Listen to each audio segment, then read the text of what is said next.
A train ride meant to reunite a little girl with her mother turns into a nightmare no one could imagine. A deadly virus breaks out across South Korea. Cities fall into chaos. And the last hope for survival is a speeding bullet train filled with ordinary passengers trapped with the undead. Zombies that don't walk, they sprint. They swarm. They devour. And inside this train, there's nowhere to run.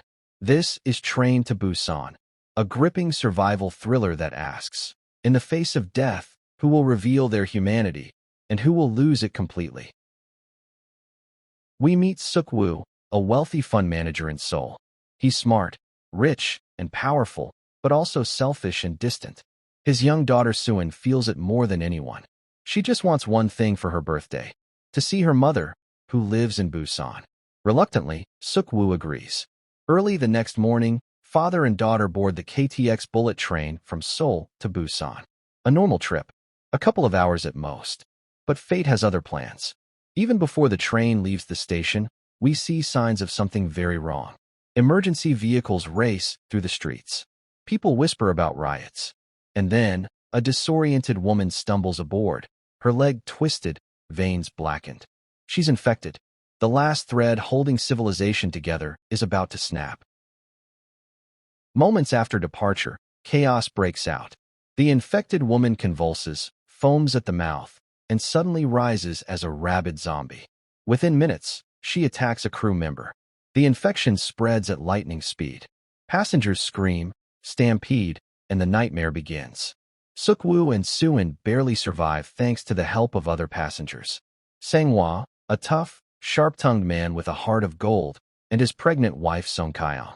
A high school baseball player Young-guk, and his girlfriend Jin-hee. And a cold, arrogant businessman who will become the true villain of the story. The survivors barricade themselves in one corner. But they quickly realize the virus is out of control. Outside the windows, Seoul is burning. News reports speak of violent outbreaks everywhere. This isn't an accident, it's the end of society. The train halts at Taejun Station, where military forces are supposed to secure the area. But when the survivors arrive, they find only death. Soldiers lie mutilated, and within seconds, the station erupts with zombies. Panicked, the group races back to the train, splitting up in the chaos. Seok-woo, Sang-woo, and Young-guk fight their way to reach their loved ones. It's one of the movie's most thrilling sequences, door by door, fists flying, bats swinging, using speed and teamwork to outsmart the horde. They discover a crucial weakness. In the dark, zombies lose their sight. Tunnels become their salvation. Timing and silence become weapons. But survival comes at a cost. Sang-woo, the brave fighter, is bitten during a desperate battle. His final moments are heartbreaking. He forces Seok-woo to promise he'll protect Song-kyung and Suin. But the biggest danger isn't just the zombies, it's human selfishness. The arrogant businessman convinces other passengers that the survivors are infected. Driven by fear and cowardice, they block the group from re-entering the safe car. Seok-woo and the others pound on the doors, begging to be let in, but they're rejected. Trapped between zombies and humans who refuse to help, they watch as more lives are lost unnecessarily. It's a cruel reminder that in disasters, sometimes people can be worse than the monsters.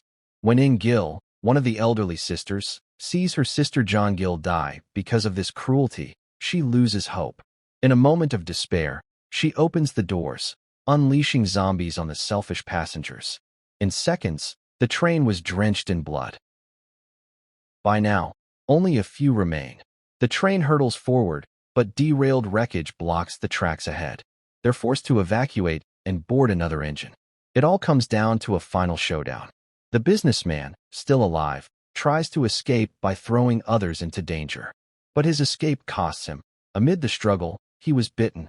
Panicked and half delirious, he stumbles toward the only working train car where Seok-woo, Suin, and Song-kyung have taken refuge. His skin is pale, his mind slipping, but even on the verge of turning, his selfishness drives him. He attacks Seok-woo and bites him. Seok-woo realizes he is doomed, but instead of panicking, he accepts his fate. He gently places Suin and Song-kyung aboard the last safe engine, locking them inside. With tears in his eyes, he says goodbye to his daughter. As the virus overtakes him, Seok-woo walks to the edge of the train, remembering the day Suin was born, his happiest moment. With a final act of love, he throws himself from the moving train before turning. The film closes with Suin and Song Kyung reaching Busan. Soldiers prepare to shoot them, thinking they're infected, until Suin begins to sing the song she practiced for her father's birthday. Her innocent voice cuts through the silence. The soldiers lower their guns. At last, they're safe. It's a bittersweet ending, survival, but with unbearable loss. Train to Busan isn't just a zombie movie.